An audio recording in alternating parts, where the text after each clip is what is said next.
అభివృద్ధి పేరుతో అప్పులు చేసే ప్రజలపై భారాలు వేయవద్దని సిపిఎం జిల్లా సీనియర్ నాయకులు దువ్వా శేష్ బాబ్జీ హితవు పలికారు. శనివారం కాకినాడ జీజీహెచ్ ఎదురుగా ఉన్న మహాత్మా జ్యోతిరావు పులే విగ్రహం వద్ద రాష్ట్ర ప్రభుత్వం ప్రవేశపెట్టిన బడ్జెట్ కు నిరసనగా సిపిఎం కాకినాడ నగర కమిటీ ఆధ్వర్యంలో నిరసన కార్యక్రమం నిర్వహించారు.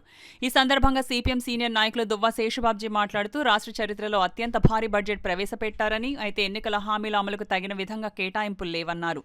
ఈ కార్యక్రమంలో సిపిఎం నగర కన్వీనర్ పలివెల వీరబాబు, నగర కమిటీ సభ్యులు వెంకటరమణలతో పాటు మేడిశెట్టి వెంకటరమణ, సిహెచ్ పద్మ, సత్యరాజు, శ్రీనివాస్, వీరబాబు, భూలక్ష్మి, రాజుబాబు, తలుపులమ్మ తదితరులు పాల్గొన్నారు. ముఖ్యమంత్రి గారు ఆయన ఇచ్చింది ఏంటంటే పేదరికం లేని రాష్ట్రాన్ని నిర్మించడమే మా ధ్యేయం అన్నారు. ఆయన కంటే గనుడు ఆయన కుమారుడు గత 20 రోజుల నుంచి ఇదే స్లోగనిస్తున్నాడు. పేదరికం లేని రాష్ట్రం ఎలా నిర్మిస్తారో ఈ బడ్జెట్లో ఎక్కడా చెప్పలేదు. ఒక కాకినాడ జిల్లాలో ఏటా 7,000 మంది విద్యార్థులు చదువులు పూర్తి చేసుకుని బయటకు వస్తున్నారు. 70 ప్రభుత్వ ప్రైవేటు కళాశాలలు ఉన్నాయి. వాళ్ళకి ఉద్యోగం చూపించడానికి ఎటువంటి ప్రతిపాదన దీంట్లో లేదు. ఈ జిల్లాలో అన్ని ప్రభుత్వ కార్యాలయాల్లోనూ వేకెన్సీలు ఉన్నాయి, ఖాళీగా ఉన్నాయి. వాటిని పూర్తి చేస్తామని చెప్పి ఎక్కడా పేర్కొనలేదు. ఒక్క కొత్త పరిశ్రమ తేవడం కోసం ఒక ప్రతిపాదన లేదు. ఇప్పుడు రాష్ట్రంలో 3 లక్షల మంది కాంట్రాక్టు అవుట్సోర్సింగ్ ఉద్యోగులు ఉన్నారు. వాళ్ళ జీతం 18,000. 18,000 జీతంతో ఏ విధంగా ఒక ధనిక రాష్ట్రాన్ని ఎలాగా నిర్మాణం చేద్దామని అనుకుంటున్నారు?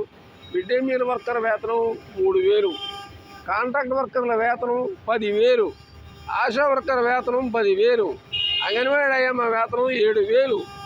ఈ వేతనాలతోటి అసలు పేదరికం లేని రాష్ట్రం ఎలా నిర్మించేద్దాం అనుకుంటున్నారో ఇంత సొల్లు, అబద్ధాలు, అవాస్తవాలు.